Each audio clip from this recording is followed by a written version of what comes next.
കെട്ടിപ്പിടിച്ചു. അവൻ അവളെയും കൊണ്ട് വെള്ളത്തിലേക്ക് മുങ്ങി. തല ഉയർത്തിയതും പാറുണ ശ്വാസം കിട്ടാതെ കിതയ്ക്കാൻ തുടങ്ങി. ശിവ അവളെ സ്റ്റെപ്പിലേക്ക് ഇരുത്തി തലയിൽ താളി തേച്ചു കൊടുത്തു. പാറുണ ശിവ ചെയ്യുന്നതെല്ലാം നോക്കി അങ്ങനെ ഇരുന്നു. അവൻ വീണ്ടും അവളെ വെള്ളത്തിലേക്ക് ഇറക്കി 3 തവണ വെള്ളത്തിൽ മുക്കി.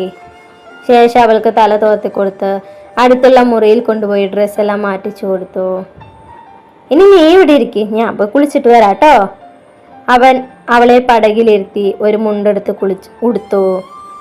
മുണ്ട് മടക്കി കുത്തി മുകളിലെ സ്റ്റെപ്പിൽ നിന്നും വെള്ളത്തിലേക്ക് എടുത്തു ചാടി.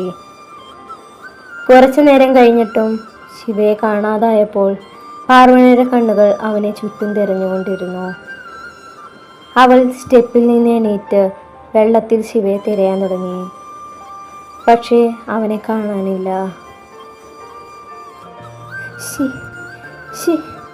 ശിവ, അവൾ വിളിച്ചു.